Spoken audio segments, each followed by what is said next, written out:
That's the only thing that makes me angry.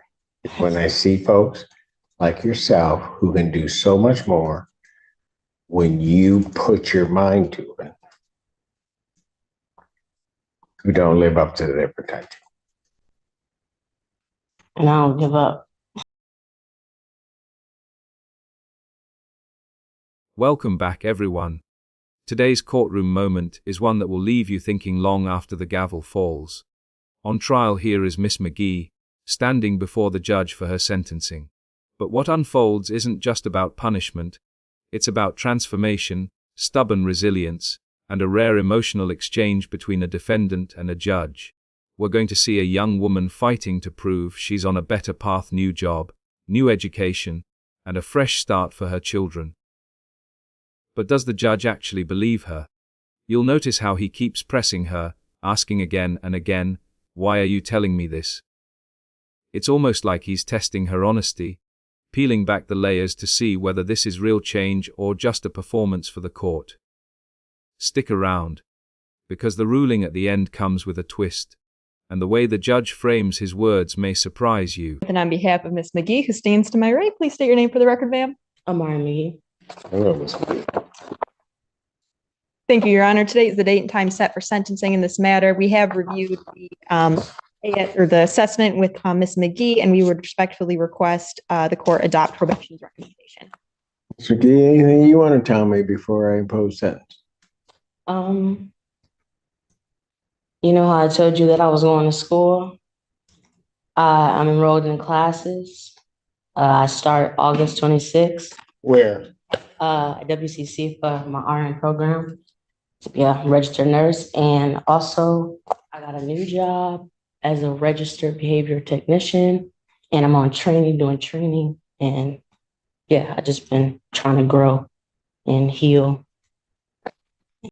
Right here, when McGee says she's been trying to grow and heal for her daughters, we get a glimpse into the emotional heart of this case. She's not just pleading for leniency, she's trying to show she's a changed woman. But notice how the judge doesn't immediately accept it. Instead, he challenges her with the same question over and over: "Why did you want to tell me that?" That repetition is deliberate. Judges often do this to push defendants beyond surface level answers, to see if their growth is genuine or just scripted. What do you think? Does McGee sound sincere here, or is this the kind of polished story defendants often prepare before sentencing? Do my best in life for my girls. Why'd you want to tell me that? I don't know.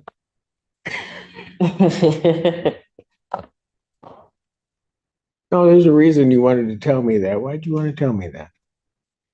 I don't know, because I don't know, because because last time you were saying, I hope you can, I hope you can do better, or, and I just wanted to show you that I am doing better, and I am continuing to be, grow in every aspect of life. Why did I say that to you the last time? Because you wanted to see me do better. I want to see everybody do better. Why did I say it to you?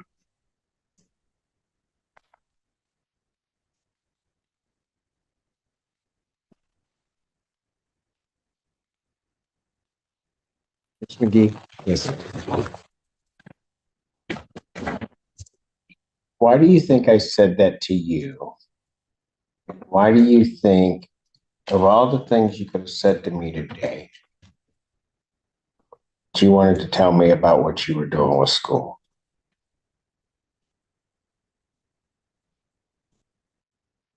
I'm not sure.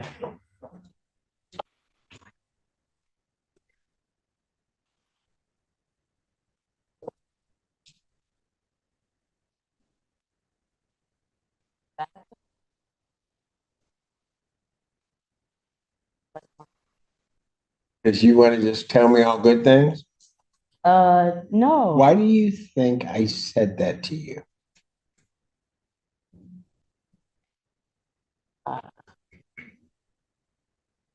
Ms. McGee, let me ask you this. through all of the stuff that we've been through on this case and everything, what do you think about yourself? I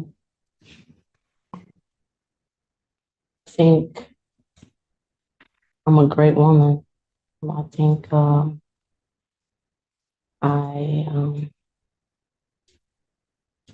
have a lot of growth to do. I have a lot of growth in me, and I'm growing. This is a powerful moment.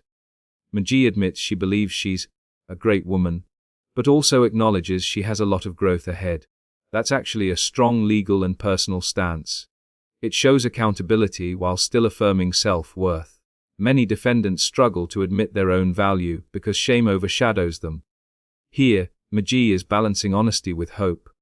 The judge picks up on that immediately, almost testing whether she really believes what she said. Do you think it takes courage to declare something positive about yourself in front of a judge, especially while facing sentencing? How about we stop right at that first thing you said? Was that hard for you to say that I'm a great woman? No, So if it wasn't hard for you to say and you believe it, because you wouldn't lie to me, would you? no.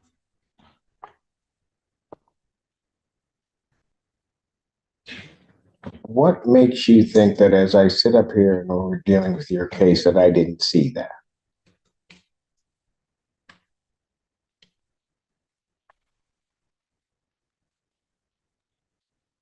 Do you think I think that about you? I kind of had the perception. Pardon? I kind of had the perception because of the circumstances. Had what perception?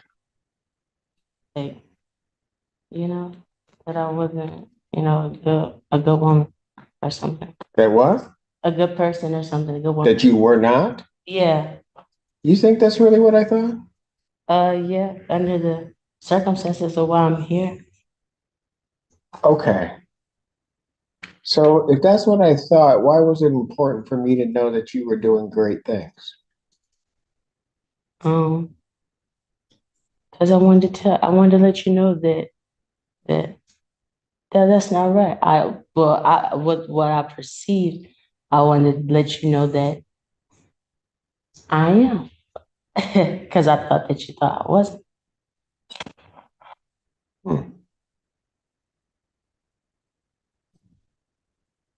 Okay. I can see how you can have that perception. Smitty, I didn't think that about you.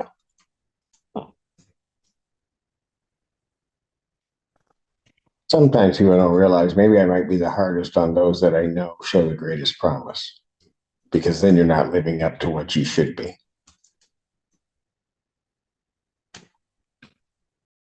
The judge's words here are striking. I might be hardest on those that show the greatest promise.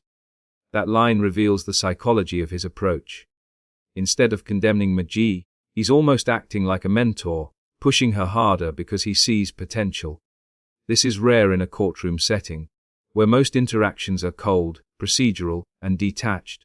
Judges don't usually show this much personal investment in a defendant's growth. How often do you think this kind of tough love approach actually helps someone turn their life around? See, one thing I knew about you, Mr. McGee, you're kind of stubborn and hard-headed too, aren't you? Good. You can admit it. You can admit, I'm not saying that that's a bad thing necessarily, but you're kind of stubborn and hard-headed, right? Sometimes, yeah. Yeah, sometimes. So here's really what was happening. Judge, you think bad of me, even though that's not what I thought. That's okay. You thought that's what I thought. And you said, when I come back here, I'm going to show you. Well, not just. No, hold on. Don't scrunch up your face. Uh-huh. You were going to show me. And one of the ways that you were going to show me, at least preliminarily, you were going to tell me what you'd been doing. And if you could and thought it'd be respectful, you said, see there, Judge. See? No. Yes, you would have. No, Okay. absolutely Quit not. scrunching up your face. No. That is not. Alan, she's scrunching up her face, isn't she? Isn't she scrunching no, her that face? is not. She That was not that. Okay, fine. That was not. Okay, all right, fine. I wanted you to be happy for me. You know? Do you think I am? I hope you are. No. I- Do you think I am? How come nobody wants to Yes. answer my questions today? Yes. So it wasn't I wanted to shove it in your face. I wanted you to be. You want to know what, Ms. McGee? Yeah. If you're successful and that's your motivation to shove it in my face, that does not bother me. I got big shoulders. Here's where the dynamic shifts. McGee admits she wanted the judge to be happy for her, as if she's seeking his approval like a daughter would from a father. That's not just a slip of words. That's deep psychology at play. When a defendant seeks validation from a judge, it means the authority figure has moved beyond just being the law and has become a moral anchor in their mind. It raises a fascinating question: is that a good thing for justice? Or does it blur the lines between law and personal mentorship? Oh, I just want you to be the best you can be. And that's what I was trying to explain to you, that I'm trying to do.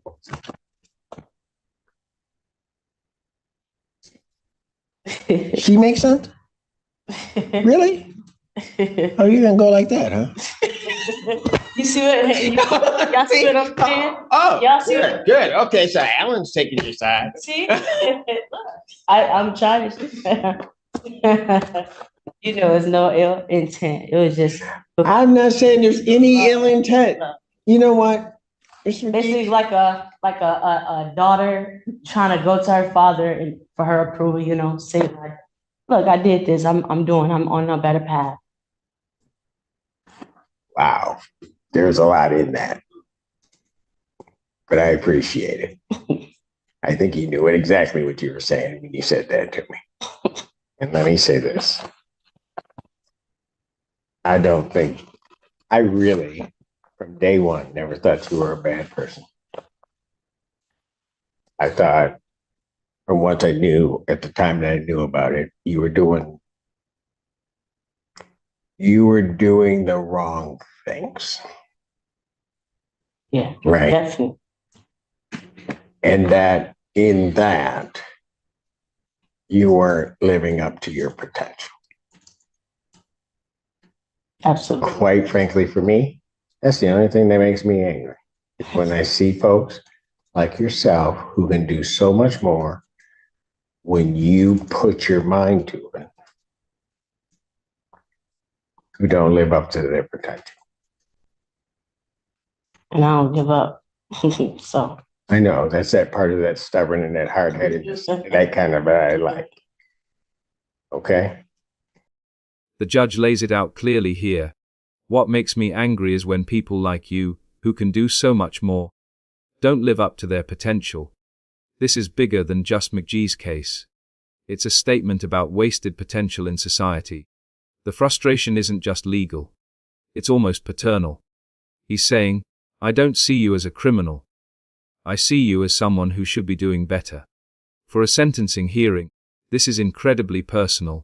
Viewers, let me ask you, if you were in McGee's shoes, would these words motivate you or make you feel even more pressured?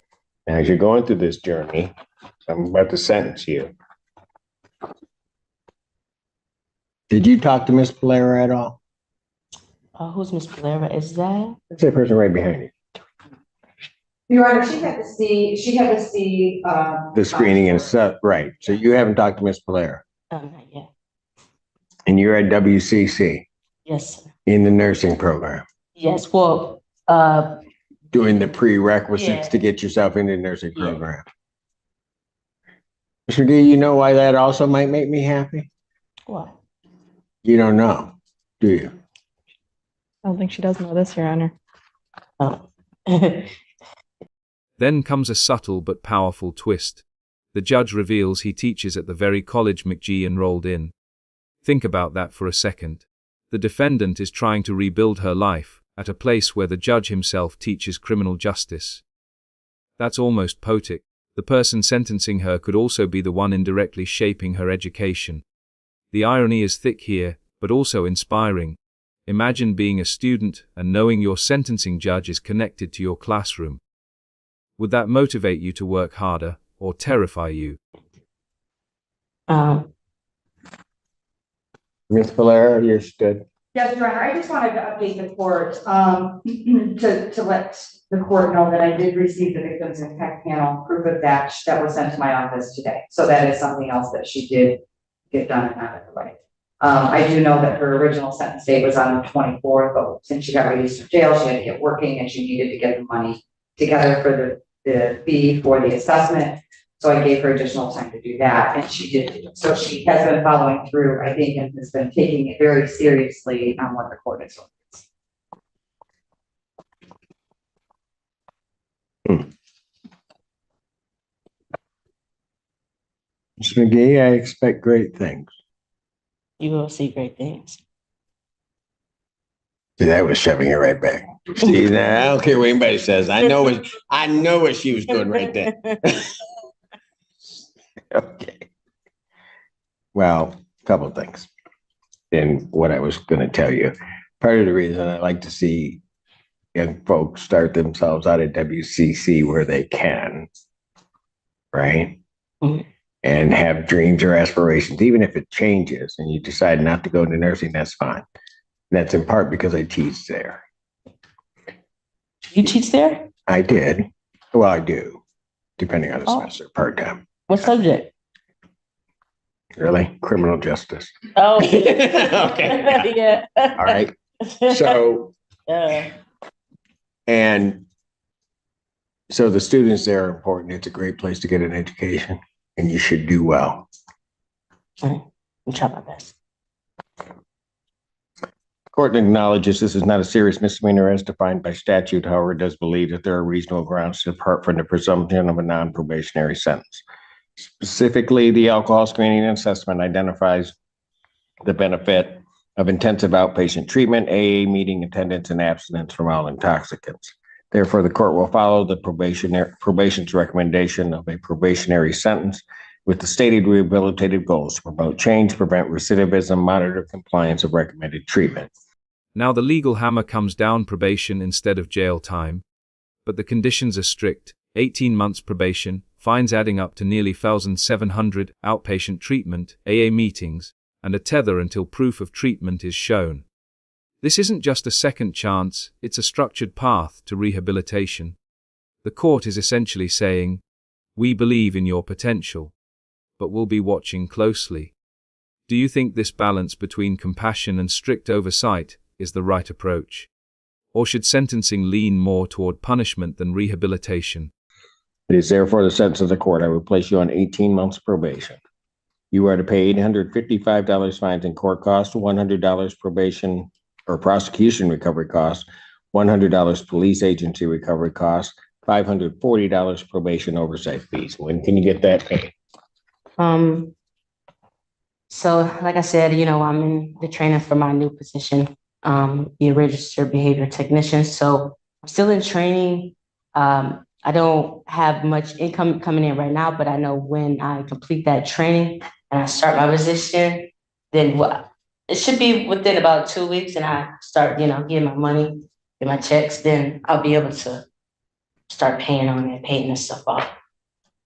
Payment plan is approved by probation. So you got to talk to probation, get a payment plan in there. And the other part of the reason I'm allowing it to happen without even a down payment is you have it in your head how you can do this. And you just need to follow through. All right. Sometimes it may not work out, but you follow through. There should be no use of alcohol, recreational marijuana, or any illegal substance. You'll be subject to testing as requested by probation. You're to complete an intensive outpatient program, including all aftercare recommendations with status reports to probation. You're to attend 2 AA meetings per week with monthly verification to probation. You're to provide proof of the victim's impact panel attendance to probation that has been completed.